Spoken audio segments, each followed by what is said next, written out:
जब मैं मीटिंग में था तो किसी ने मुझे रिक्वेस्ट किया था कि साहब हम परीक्षाएं यदि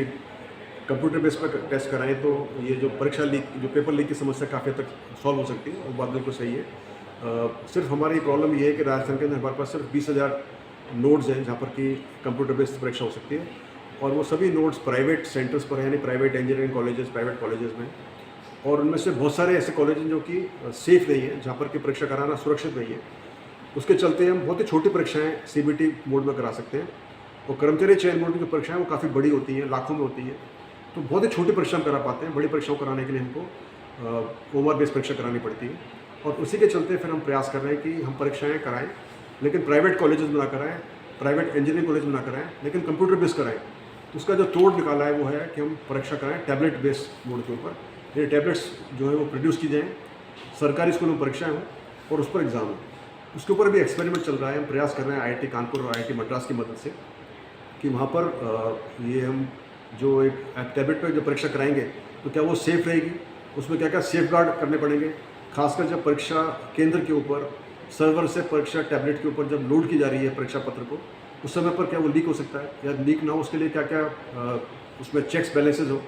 उस पर अभी परीक्षण चल रहा है और मुझे उम्मीद है कि ये परीक्षण सफल होगा। बीच में परीक्षण हुआ था वो सफल नहीं हुआ था,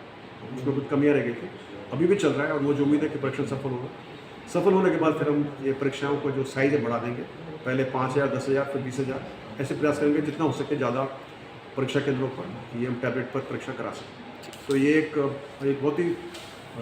फुल प्रूफ सिस्टम है जिससे कि पेपर लीक नहीं होगा। कि हम परीक्षा करा रहे हैं चतुर्श्रेणी की, जो कि 19 से 21 सितंबर को परीक्षा है और उसमें लगभग 25 लाख बच्चे बैठे हैं और परीक्षा 38 जिलों में हो रही है। इसी वजह से हम चाह रहे थे कि ये इसकी तैयारी के संबंध में मैं विजिट करूँ, तो मैं दौरे पर आया हूँ जहाँ अभी मैं बीकानेर में हूँ, कल मैं सीकर में था और बेसिकली एक रिव्यू मीटिंग की जहाँ जानकारी ले रहे थे कि तैयारी हमारी कैसी है, कोई कमियाँ तो नहीं है, कोई मिसअंडरस्टैंडिंग तो नहीं है, कोई परसेप्शन में कोई दिक्कत तो नहीं है।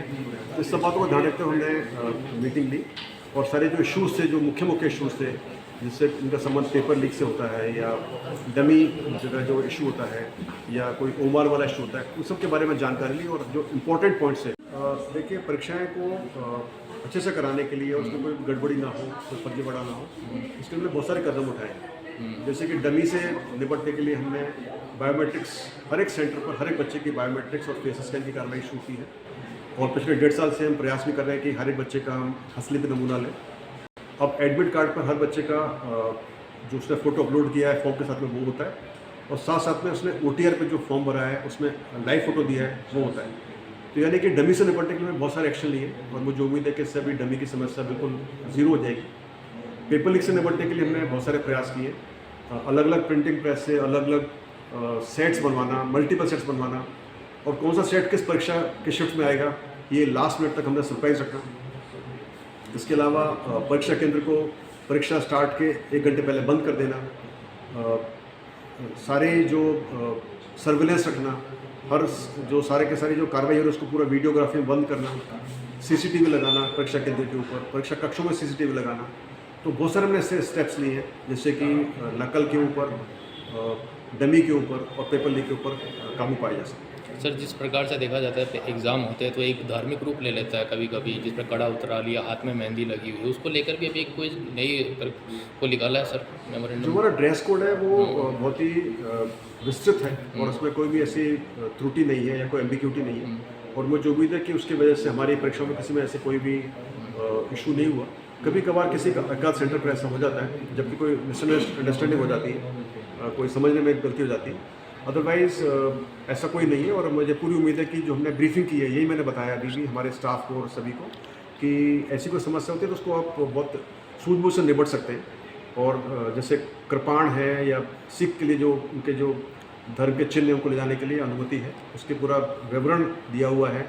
हमारे ड्रेस कोड के अंदर। मंगलसूत्र वगैरह है, कलावा है, जनेऊ, उसके बारे में हमने पूरा डिटेल्स दिए हुए हैं और मुझे नहीं लगता कि अभी ऐसी कोई परेशानी होने वाली है। मेहंदी के लिए कोई शपथ पत्र के लिए सब मेहंदी यदि बच्चे लगाते तो उनको समझना चाहिए कि भाई वो उनका बायोमेट्रिक्स होगा तो वो मेहंदी से बायोमेट्रिक्स के अंदर बाधा आएगी, तो उनका प्रयास होना चाहिए कि मेहंदी ना लगाए। उसके बावजूद भी कोई बच्चा लगा कर आ जाता है तो हम उसकी फेस स्कैन कर लेते हैं, उसकी जो दूसरी उंगली उसको हम इस कान से सुनाई नहीं देता। और यदि आपके माध्यम से बताना चाहूँगा बच्चों को, लड़कियाँ लगाती हैं मेहंदी, तो प्रयास करें कि जो टिप्स होते हैं अपने जो उंगली के पोर होते हैं उन पर मेहंदी ना लगाएं, और सिर्फ हथेली पे मेहंदी लगाएं ताकि उनका बायोमेट्रिक्स कर सकें।